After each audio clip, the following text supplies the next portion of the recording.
जहाँ छोटे भाई ने उन मांस के टुकड़ों को डाला था, वहाँ बांस के पौधों का एक झुरमुट सा बन गया, जहाँ कई बांस एक साथ खड़े थे। कुछ सालों बाद एक संत वहाँ से गुजर रहा था। जब उसने बांस के पेड़ों के झुरमुट को देखा तो उनकी आड़ में मूत्र विसर्जन के लिए रुक गया। पर वो जैसे ही उस बांसों के झुरमुट के अंदर गया तो उसे तेज तेज आवाजें आने लगी। हे संत, इस स्थान को अपवित्र मत कर। बार बार आती उस आवाज से साधु झिझक कर वहां से हट गया। उसने विचार किया कि अवश्य ही ये बांस के पेड़ अन्य पेड़ों से अलग है, इनमें कुछ तो बात जरूर है। ऐसा सोच साधु ने उन बांस के पेड़ों से एक बांस को तोड़कर अपने साथ रख लिया और वहां से चला गया। उसने उस तोड़े हुए बांस के पौधे से एक बांसुरी तैयार करवा ली। अब साधु जब भी गांवों में भिक्षा आदि मांगने के लिए जाता और जैसे ही उस बांसुरी को अपने होठों से लगाता तो उसमें एक बड़ी ही मधुर धुन निकलती। गांव वाले उस मधुर धुन से सम्मोहित हो जाते और साधु को खूब दान दक्षिणा देते, जिससे साधु के दिन बड़े आराम से कटने लगे। ऐसे ही समय गुजरता गया। एक दिन साधु घूमते घूमते फिर से उसी गांव में जा पहुंचा जहां वे 7 भाई रहते थे।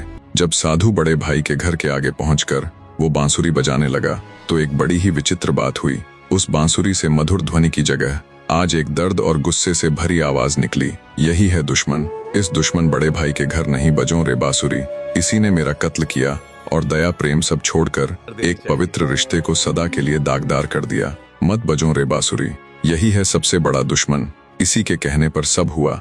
जब बार बार बांसुरी से ये शब्द निकले तो अंदर मौजूद बड़े भाई के पसीने छूट गए। अपनी पोल पट्टी खुल जाने के भय से वो अपनी पत्नी से बोला, जल्दी से इस साधु को भिक्षा देकर यहाँ से रवाना करो। पति के इस व्यवहार को देख उसकी पत्नी हैरान थी। उसने कहे अनुसार जल्दी से साधु को भिक्षा देकर विदा कर दिया। ऐसे ही साधु बाबा जब एक एक करके अन्य भाइयों के घर के आगे गया और जैसे ही बांसुरी को होठों से लगाया तो बांसुरी फिर से वही सब दोहराती, मत बजो रे बांसुरी, यही है मेरे कातिल।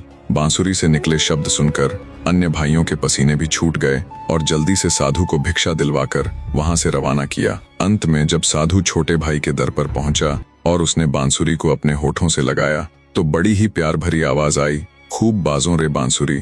मेरे छोटे भाई के घर माँ इकलौता यही तो था जिसके अंदर दया, धर्म और मेरे प्रति रहम की भावना थी। इसके बाद बांसुरी से बड़ी ही मधुर धुन बजने लगी। साधु इस सारे वाक्य से बहुत हैरान था। सब कुछ उसके सिर के ऊपर से जा रहा था। वो हैरान था कि हमेशा मधुर धुन निकालने वाली उसकी इस चमत्कारी बांसुरी को आज ये क्या हो गया है। बांसुरी की आवाज सुनकर छोटा भाई भी दरवाजे पर आया। 7 में एकमात्र वही था जिसने अभी तक शादी नहीं की थी। कहानी की पूरी वीडियो एक बार में देखने के लिए नीचे दिए गए लिंक पर क्लिक करें अथवा चैनल विजिट करके भी देख सकते हैं।